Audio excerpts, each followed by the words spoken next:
할렐루야. 우리 금요일 저녁 늦은 시간인데요. 많이 피곤하실 텐데 이 늦은 시간에도 불구하고 은혜의 자리를 사모하며 귀한 기도회 자리에 나오신 우리 성도님들을 주의 이름으로 축복합니다. 이 시간 우리 하나님께서 우리 성도님들의 지친 심령을 어루어 만져주시고 날마다 새로운 마음 또 새로운 힘을 허락해 주실 줄 믿습니다. 오늘 이 시간에는 그리스도의 좋은 병사라는 제목으로 말씀을 나누겠습니다. 디모데 후서의 본문인데요. 디모데 후서는 로마 감옥에 갇혀 있는 사도 바울이 에베소에 있는 그의 동역자 디모데에게 보내는 두 번째 서신입니다. 사도 바울이 쓴 이 바울 서신들이 많이 있는데요. 그 중에서 가장 마지막에 쓰여진 서신이 바로 이 디모데 후서입니다. 이 편지를 마지막으로 쓰고 로마 감옥에서 순교한 것으로 추정됩니다. 1장 2절에서 보면 사도 바울은 디모데를 이렇게 부르고 있습니다. 사랑하는 아들 디모데에게 편지하노니. 오늘 본문 1절에서도 보면요, 디모데를 가리켜서 사도 바울은 내 아들아 이렇게 부릅니다. 실제 친아들은 아니죠. 아들같이 여기는 동역자, 친밀한 관계 속에 있다는 것을 알 수 있습니다.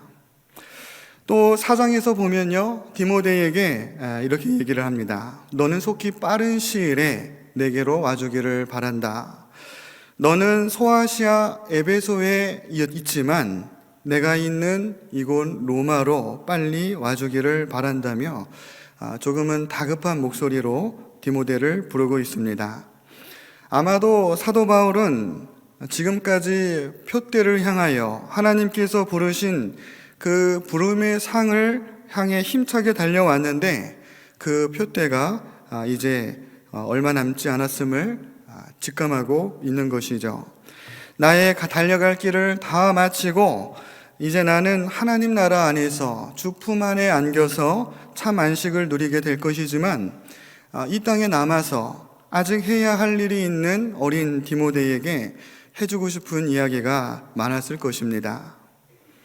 그런데 디모데가 있는 그 에베소 지역과 지금 바울이 있는 로마, 에베소와 로마의 거리는 가까운 거리가 아니었습니다. 한 달 이상 걸리는 거리였기 때문에 편지로 글을 쓰며 디모데에게 꼭 필요한 이 권면과 조언을 남기고 있는 내용입니다. 이 당시의 시대적인 상황도 한번 살펴볼 필요가 있는데요. 이 당시는 그 로마의 폭군이었던 네로 황제 통치 말기쯤입니다. 네로 황제는 그리스도인을 핍박하기로 유명한 인물이기도 한데요. 그리스도인들을 박해하게 된 계기의 한 사건이 있습니다.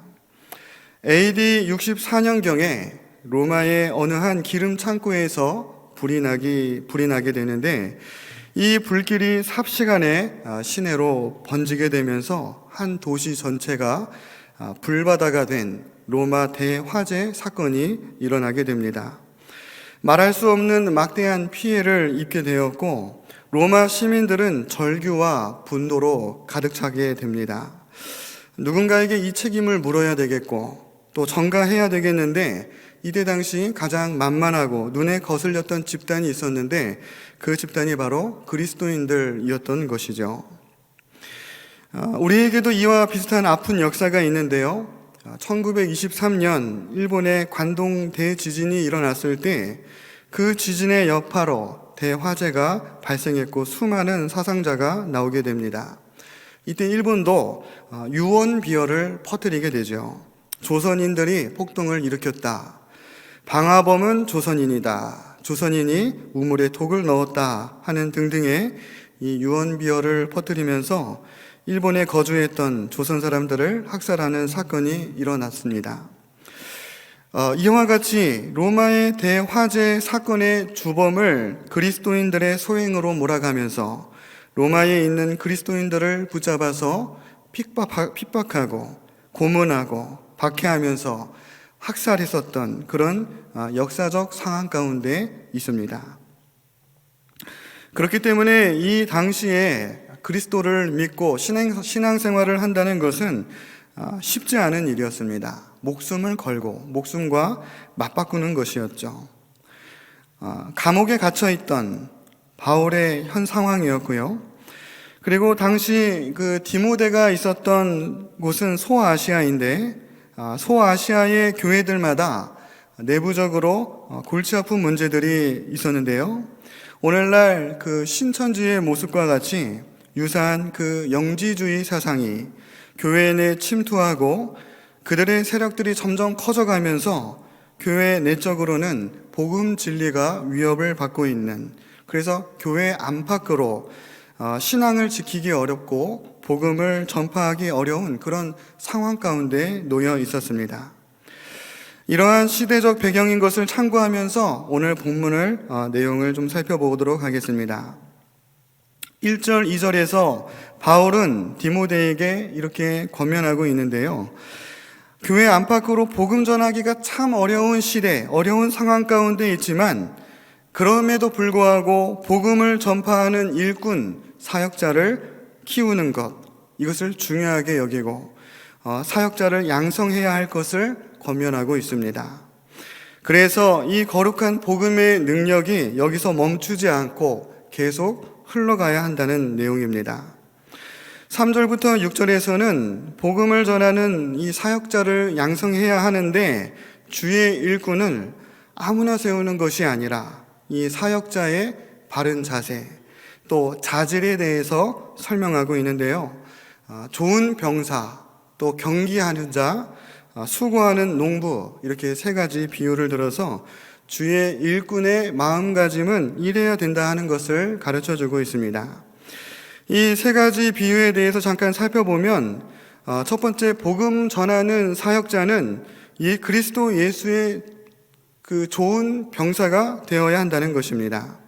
좋은 병사란 4절 말씀에 보면요, 자기 생활에 얽매이지 않아야 한다고 나와 있는데요. 이게 무슨 의미냐면 자신의 삶은 없어야 된다, 완전히 내려놓아야 한다 하는 그런 뜻이 아니라 병사로서 군인의 신분을 망각하게 하는 그런 개인적인 삶은 단호하게 포기할 수 있어야 한다는 것입니다. 이 말씀은 비유잖아요.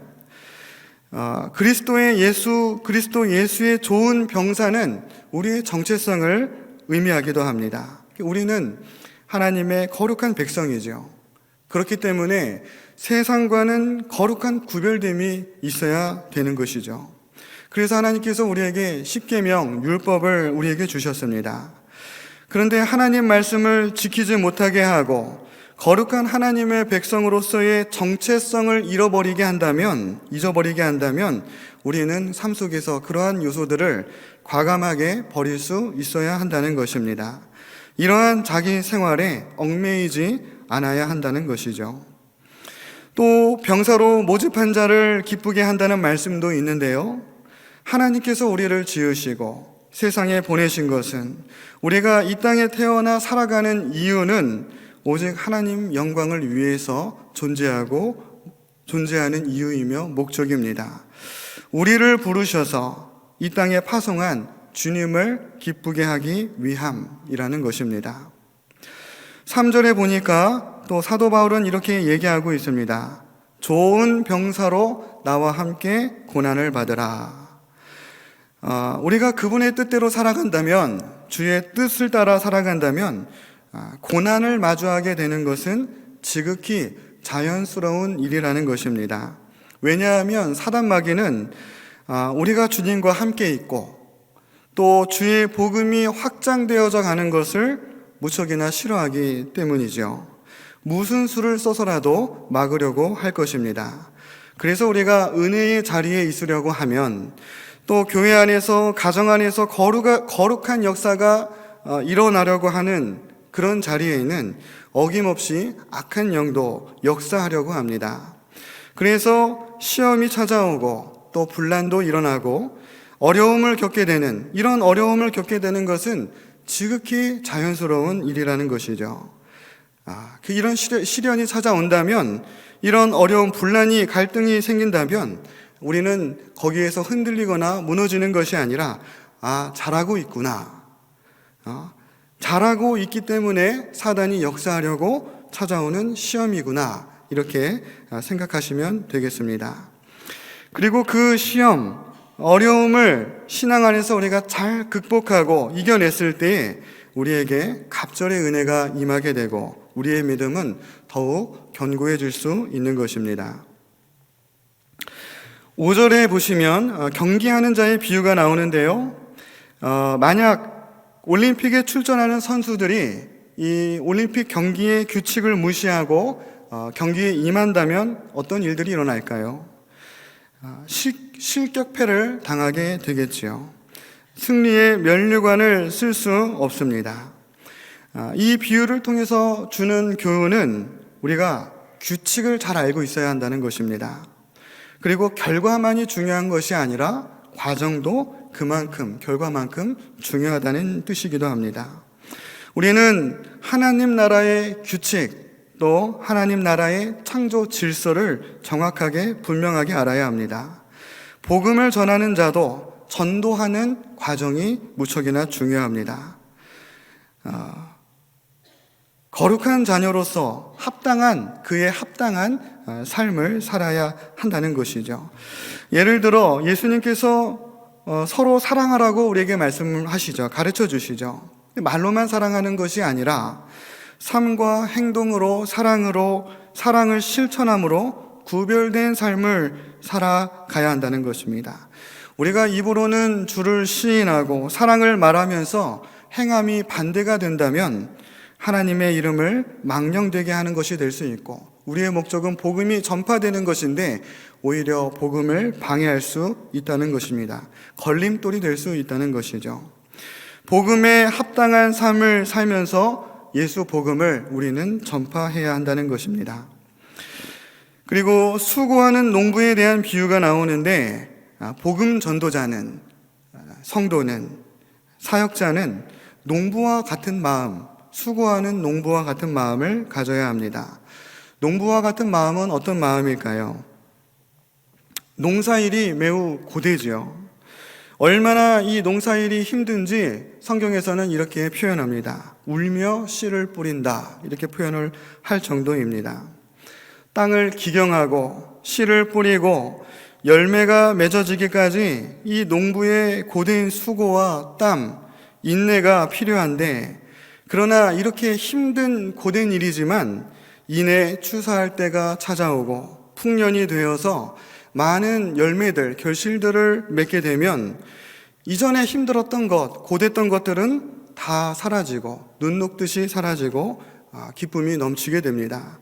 이렇게 받을 보상, 상급을 생각하며 소망을 갖고 이렇게 씨를 뿌리는 것이지요.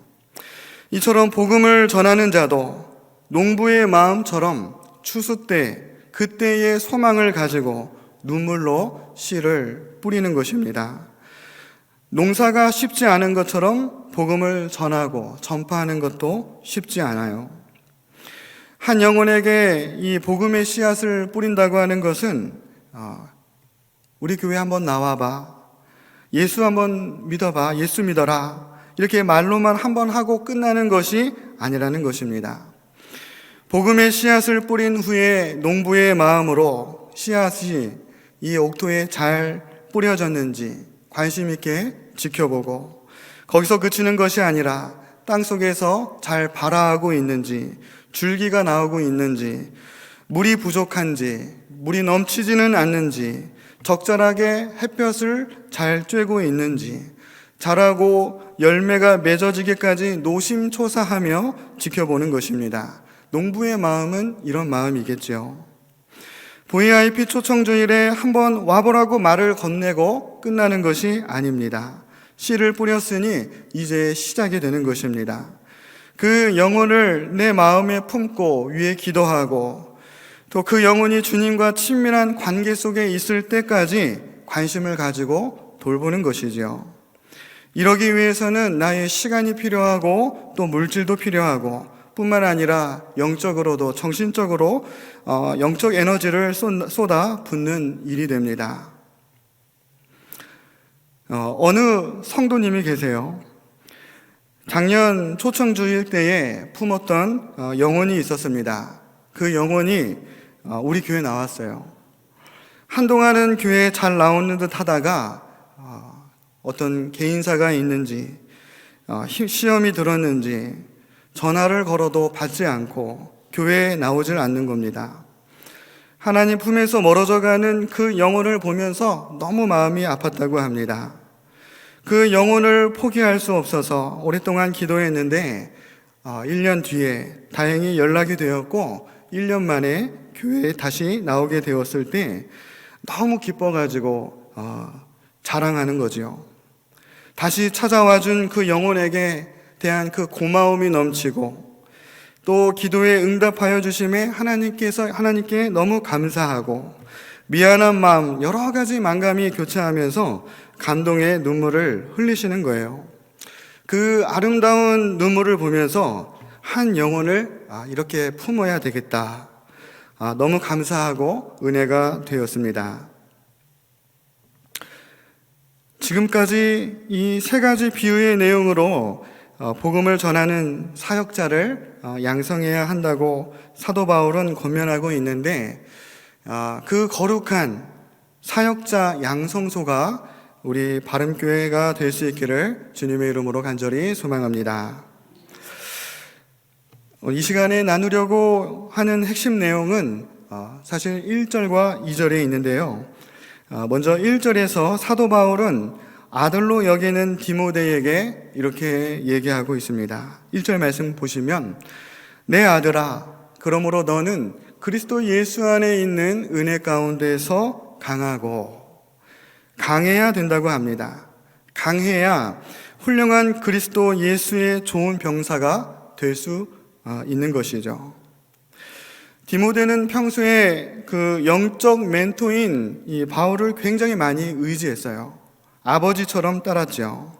그래서 이 땅에 홀로 남겨지게 되면 혹여나 이 디모데가 아들 같은 디모데가 슬럼프에 빠지고 많이 힘들어할 것 같은 거죠. 더군다나 몸이 유약했던 디모데였기 때문에 몸과 마음을 그리스도 예수 안에 있는 은혜 가운데서 더욱 강해져야 된다고 말하고 있습니다. 우리의 강함은 사람에게 있는 것이 아니라 다른 곳에서 찾을 것이 아니라 그리스도 예수 안에 있는 은혜 가운데서 우리는 강해져야 합니다. 우리가 그리스도 예수 안에 있을 때에 강해질 수 있는 것입니다. 내 의지와 힘으로는 턱없이 부족하죠. 턱없이 부족하지만 주님께서 내게 능력 주시면 능력 주시는 자 안에서 내가 모든 것을 할 수 있는 것이죠. 모세와 여호수아를 생각해 보시기 바랍니다. 미디안 광야에서 하나님께서 모세를 부르셨을 때에 모세는 이렇게 대답을 했어요. 나는 입이 뻣뻣하고 혀가 둔합니다. 말을 잘 못합니다. 보낼 만한 자를 보내소서. 자신은 그 일에 합당하지 않은 자라고 말한 것이죠. 그러나 이 모세가 주의 은혜 안에 있을 때에, 주의 은혜 가운데에 있을 때에, 그래서 주께 모든 것을 맡기고 담대한 마음으로 나아갔을 때에 홍해 바다가 갈라지고 구름기둥, 불기둥, 만나와 메추라기, 반석에서 샘물이 터지는 등 믿을 수 없는 놀라운 일들이 일어났습니다. 하나님께서 하신 일이죠. 모세의 뒤를 이은 여호수아에게도 마찬가지였습니다. 모세처럼 자신은 위대한 영적 지도자가 될 수 자신이 없었습니다. 두렵고 떨고 있을 때에 주님께서 말씀을 주세요. 강하고 담대해라. 두려워하지 말고 놀라지 말라. 내가 어디로 가든지 내가 너와 함께 하겠다. 모세와 함께 있었던 것과 같이 내가 너와 함께 할 것이다. 주의 은혜 가운데 이렇게 있을 때에 우리에게 강함을 주십니다. 여호수아에게 그 주의 은혜 가운데 그 거하는 방법도 친절하게 알려주세요. 주의 은혜 가운데 거하는 방법은 율법책을 내 입에서 떠나지 말게 하고 주야로 묵상하며 그 안에 기록된 대로 다 지켜 행하라. 이것이 주의 은혜 안에 거하는 방법이었습니다. 그렇게 했을 때에 모세 때에 홍해바다가 갈라졌던 것처럼 요단강이 갈라지고 여리고성이 무너지고 거룩한 전쟁에서 승리하는 놀라운 사건들이 여호수아 때에도 일어나게 됩니다. 오늘 이 본문은 이 사도 바울이 아들같이 여기는 디모데에게 쓴 편지 서신이지만 오늘 우리에게 영적으로는 주의 일을 감당하고 사역하고 있는 저와 우리 성도 여러분들에게 쓴 하나님의 편지인 것을 믿으시기 바랍니다. 우리는 지혜가 부족하고 나약하지만 우리 안에 계시는 주님은 위대한 분이시죠. 전능자이십니다. 그 주님께서 우리와 함께 하신다면, 나와 함께 하신다면, 우리와 함께함을 믿는다면 우리는 바울과 같이 고백하게 될 것입니다. 빌립보서 4장 13절 말씀인데요, 우리 함께 믿음으로 고백하도록 하겠습니다. 내게 능력 주시는 자 안에서 내가 모든 것을 할 수 있느니라. 아멘. 로마서 8장 37절 말씀도 있는데요, 같이 또 고백하도록 하겠습니다. 그러나 이 모든 일에 우리를 사랑하시는 이로 말미암아 우리가 넉넉히 이기느니라. 아멘. 이 말씀과 같이 그리스도 예수 안에서 은혜 가운데 안에서 강하여지심으로 모든 것을 할 수 있고 주로 말미암아 넉넉히 이기시고 승리하는 우리 바른교회 될 수 있기를 바랍니다. 디모데를 향한 사도 바울의 첫 번째 권면은 주 예수 그리스도 안에서 강해지라는 것이었습니다. 두 번째 권면은 2절에 나와 있는데요, 2절에 보시면 복음을 듣고 충성된 사람들에게 부탁하라고 합니다. 복음에는 능력이 있습니다. 복된 이 소식을 듣고 이 복음을 마음속에 받아들이는 심령에게는 놀라운 역사가 일어납니다. 십자가 보혈의 능력이죠. 죄 씻음을 받게 되고 구원을 얻으며 영생을 누리게 됩니다. 그러므로 이 복음은, 예수 그리스도의 복음은 만방에 선포되어져야 하겠고 확장되어져 가야 하는 것입니다. 그런데 하나님께서 이루어 가시는 복음 전파, 복음 확장의 방법은 사람을 통해서 전하게 하시고 사람을 통해서 역사하신다는 사실입니다. 전능하신 하나님께서 친히 말씀하셔서 온 세상 모든 만물들이 하나님을 믿지 않게끔 그렇게 하실 수도 있겠죠. 놀라운 기적과 기사를 보여주심으로 살아계신 하나님을 세상에 드러내 보이실 수도 있겠지만 그렇게 하지 않으시고 하나님께서 이루어 가시는 방법은 하나님의 사람을 통하여 우리를 통해서 일하신다는 사실입니다. 사랑하는 우리 성도 여러분, 하나님께서 복음 전파의 사명을 위해 저와 우리 성도님들을 택하시고 부르셨다는 것을, 우리를 통해 일하시고 역사하신다는 것을 기억하시기 바랍니다. 하나님의 원대한 꿈이 있으신데요, 그것은 세상 모든 영혼들이 복음의 기쁜 소식을 듣고 주께 돌아오는 것입니다. 죄의 사슬이 끊겨지고 만백성이 아버지의 나라에서 영생을 누리는 것입니다. 온 세상이 하나님의 말씀대로 통치되어지는 세상, 사랑과 공의로 충만한 나라, 하나님 나라죠. 이런 하나님 나라가 이루어지시는 것을 꿈꾸고 계십니다. 그리고 우리에게도 그 같은 꿈을 꾸게 하세요. 이 거룩한 역사에 우리를 동참하게 하시는 것이죠. 우리를 사명자로 부르셔서 사용하시려고 이리고 오라고 하실 때에 우리 사랑하는 성도님들께서는 순종함으로 주님 앞에 나아가시기 바랍니다. 하나님께서 나를 따라오라 하시며 사용하시는 일꾼은요, 똑똑하고 그래서 학벌이 높아서 명예가 높고 재물이 많아서 사회적으로 영향력이 있는 자를 부르시지 않습니다. 하나님께서 보시는 것은, 사명자로 부르실 때 보시는 것은 충성과 순종입니다. 이미 모든 능력과 권세는 하나님께 있어요. 우리는 한없이 연약하고 부족합니다. 그러나 순종하고 충성하는 자에게 지혜와 능력을 주시는 것이죠. 예수님께서 부르신 12 제자들을 보면 대부분 갈릴리의 무식한 배우지 못한 어부들이었지만 성령을 보내주셔서 할 말을 가르쳐 주시고 앞길을 보여주시고 능력을 주시는 것입니다. 그래서 사도 바울은 고린도전서 4장 2절 말씀을 통하여 우리에게 이렇게 가르쳐주고 있는데요. 맡은 자에게 구할 것은 충성이니라. 충성입니다. 주님께 충성할 수 있는 우리 성도 여러분 되시기를 바랍니다. 언젠가 어느 성도님께서 이런 간증을 하시는 것을 이렇게 지나가다가 우연히 들은 적이 있습니다. 하나님께서 나에게 베풀어 주신 은혜가 한없이 많다고 합니다.